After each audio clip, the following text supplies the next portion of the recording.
நம்மளை சுற்றி இருக்கிற எல்லாமே இந்த உலகத்தில் ஒரு தோல்வி வருகிற பொழுது அது தோல்வினே அது நினைக்கிறது இல்லை. நல்லா ஞாபகம் வச்சுங்க, மனிதனை தவிர இந்த உலகத்தில் வாழுகிற அத்தனை உயிர் தன் பிழைப்புக்கான நியாயத்தை முயற்சி என்று தான் நினைக்கிறதே தவிர தோல்வி என்று நினைத்ததாய் சரித்திரமே இல்லை. உடனே எனக்கு இறைபக்தி இல்லைன்னு 10 பேர் கிளம்பிடாதீங்க, கவிதையாக ரசிங்க எல்லாத்தையுமே. எல்லா கடவுளுக்கும் ஒரு மிருகம் வாகனமாக இருக்கும், பார்த்துறீங்களா?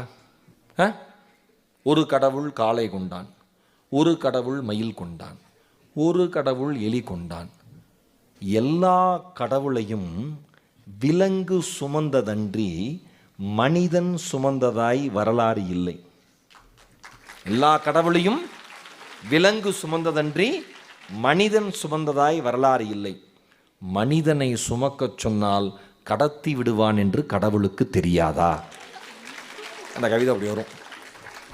உங்களுடைய ஆசையும் நீங்க தவற விட்டுறவே கூடாது. நல்லா ஞாபகம் வச்சுங்க, எந்த மனிதன் தன்னை சுற்றி இருப்பவர்களை மகிழ்வித்து தானும் நினைத்ததை சாதித்துக் கொள்கிறானோ அந்த மனிதனுடைய மனநிலை சமநிலையில் இருக்கிறது என்று அர்த்தம். ஒரு குறுகிய இடத்துக்குள்ளே இருந்தோம்னா அதை தாண்டி சிந்தனைகளை வெளியில போகாது. நீங்க அதை அப்படி எடுத்துக்காதீங்க. நான் எடுத்த முடிவு சரியான முடிவு என்று உங்கள் தாய் தந்தையருக்கு நிரூபிக்கிற உழைப்பை நீங்கள் எந்த துறையில் வர விரும்புகிறீர்களோ அந்த துறையின் மீது செலுத்துங்கள் என்பது என்னுடைய தாழ்மையான வேண்டுகோள், வேற ஒண்ணுமே கிடையாது.